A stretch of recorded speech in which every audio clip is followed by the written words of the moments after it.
Nothing. He just wanted to like appear as a ghost and then bop. And it's like, why?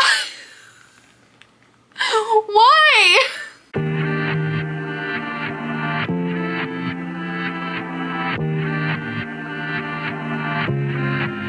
Hello and welcome back to the channel. My name is Taylor and today I'm going to be telling you about books I should have DNF'd. In the year of 2025, I have finished almost 170 books, which is absolutely crazy to say. Yes, I do remember quite a bit about each of those books, but they aren't all bangers. So today I'm going to be telling you about the books that I wish I had DNF'd. So don't forget to give this video a like, subscribe to the channel, let me know in the comments below a book that you wish you had DNF'd. So these are in chronological order of when I read them. So the first book I wish I had DNF'd was Home is Where the Bodies Are by Geneva Rose. This is a thriller, and as I've mentioned before on the channel, I don't like thrillers very much. I read this in January, and I remember it being a domestic thriller of some sorts.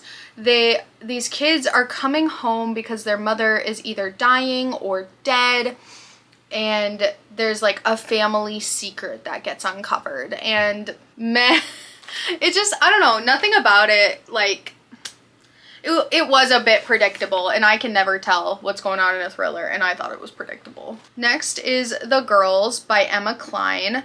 This is about a cult, and it is a bit sapphic, so I thought that that was cool. The reason I read this was because I actually found this book at a Savers, and I was like, oh, this looks interesting, okay. But then I saw that I could check it out at my library for free. So instead of buying it, I checked it out from the library, and I'm really glad that I did that because this book is so boring, and it also has like a pretty explicit like statutory rape scene from the point of view of the victim. It felt a bit glorifying, and it had no real conclusion to the book. Next was Butcher and Blackbird by Brynne Weaver. So I know that that is kind of a crazy thing to say. This is a very popular, like, dark romantic comedy, and I do think that if you like the concept of dark romance but don't want to go like Rena Kent level darks, you should check out this book. It's not like this book is terrible, it's just not my cup of tea. I liked the concept, but I'm also like, I wish that we could have done more, I almost feel like. Because I really liked Lights Out by Nevessa Allen. I liked Lights Out, and that was like a level of dark and kind of fun, kind of sexy that I could do. But for whatever reason, Butcher and Blackbird just did not hit for me the same way, and I am really sad about that. I have thought about maybe trying the other two in the trilogy, but I also haven't heard good things about those. So maybe Lights Out was a one-off for me. Did I even tell you what Butcher and Blackbird was about? It's about two serial killers falling in love, and they like make a pact with each other to try and get the same guy every year, and whoever gets him first. I do think that the love that was like in there was healthy. I think that the relationship was fine. I just found it to be kind of boring. Next is Off to the Races by Elsie Silver. I also just found this to be boring. I believe this was her first book that she like published on like Kindle Unlimited or like Amazon Publishing, whatever. I don't mind a third act breakup. I don't even mind when it's like miscommunication. What I hate is when a man is like actively doing stuff against the wishes of the woman he claims to love, and he's like, why'd she leave? What? Like, I don't like the thought of like a woman having to teach a man empathy, and it just feels like sometimes romance books are like that, and that's what Off to the Races was. Next is Educated by Tara Westover. Look, I know this is a memoir, and I know that people get really testy when you say that you don't like memoirs, but let me tell you, this book was just not worth it for me.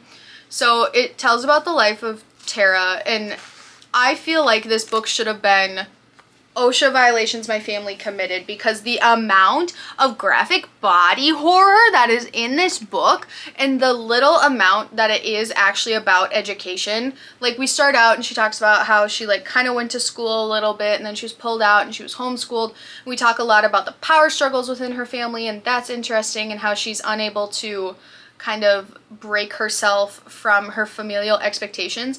But the thing is like Tara Westover still isn't like an old woman. She still is falling into these same habits of, you know, not going to the doctor when she's hurt, not standing up to her family in ways that, you know, she says she wants to in the novel.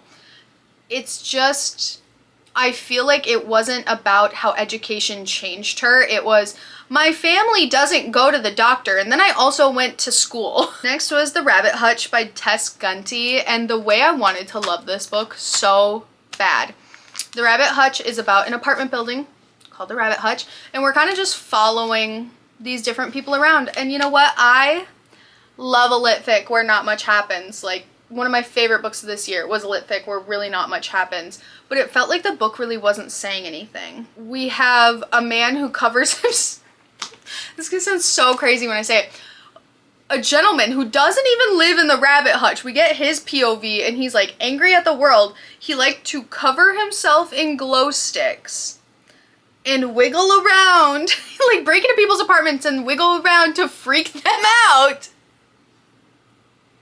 Not hurt them, nothing. He just wanted to like appear as a ghost and then bop. And it's like, why? Why?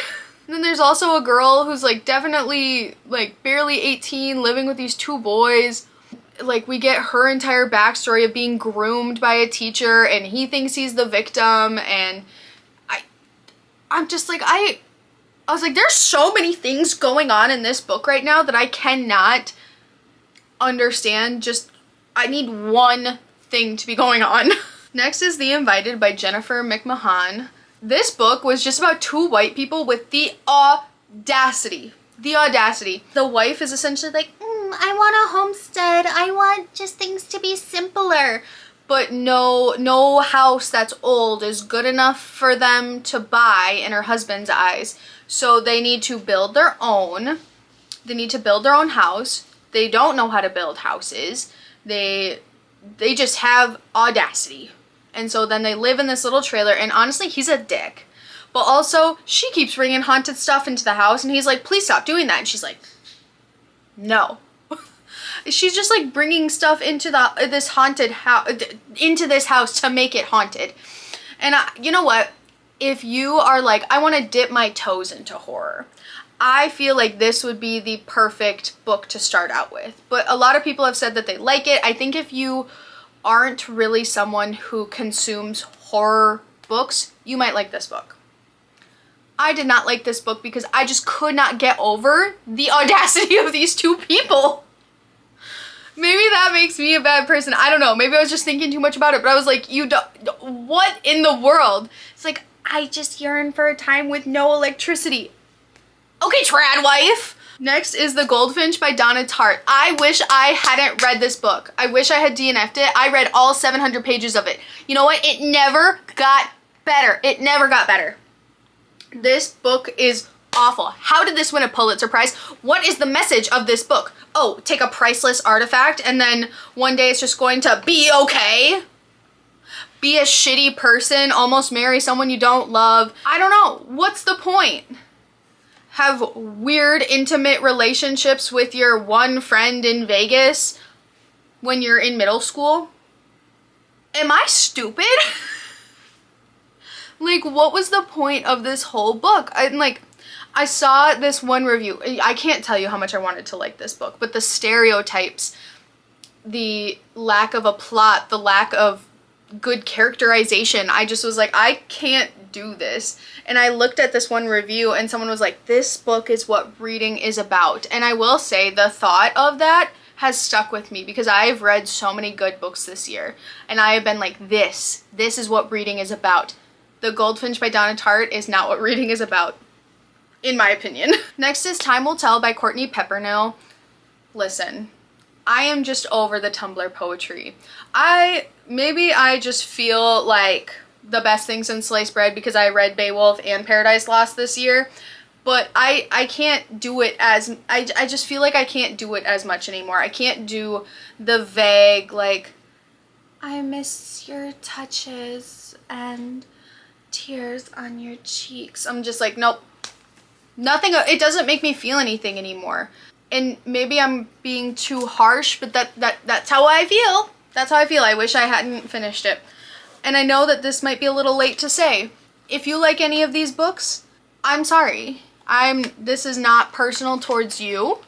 This is how I feel about the books, and I'm sure you are a great person, and I'm super glad you are here. But I have 2 left. Next is The Unworthy by Augustina Bazterrica. This was also a book just with like no plot. It's about a religious cult at the end of the world, and we're not quite sure if it's the end of the world because the cult says it's the end of the world or if it's actually the end of the world. This is sapphic. You know, we do love some girls kissing girls, so don't mind that. It's told through journal entries, and essentially our unnamed protagonist is just kind of like going through her life living in this cult, and how she is a part of the unworthy crowd, so they are treated as less than. And it just was, like, I don't mind an odd book, but I couldn't get into it. I don't know what I would have needed out of this book, but I did read another cult book this year that was pretty good. So just something about it just I found lacking. It was only like 180 pages, but it took me so long to read. And the worst part about me is like I always think it's going to get better. And no, it doesn't. Yikes! The last book I wish I had DNF'd in 2025 was The Memory Police by Yoko Ogawa. I read The Diving Pool last month. Loved it. I want to read more of Yoko Ogawa's writing. The Memory Police was not it. It just felt so slow. It's a very soft book. I'm not gonna lie to you. Like, when it comes to the writing, the way that the plot is, it's a very soft book. And there's nothing wrong with that. But the lack of real anything to kind of like prop this story up, it just felt so flat to me. That's unfortunate, but just is what it is. And those are all the books I wish I had DNF'd in 2025. Oh my gosh. Sorry, I got loud at a few points, but it's fine. It's fine. Thank you so much for watching today. Don't forget to give this video a like, subscribe to the channel. Let me know in the comments below what books you wish you had DNF'd in 2025, and I will see you guys next time. Bye.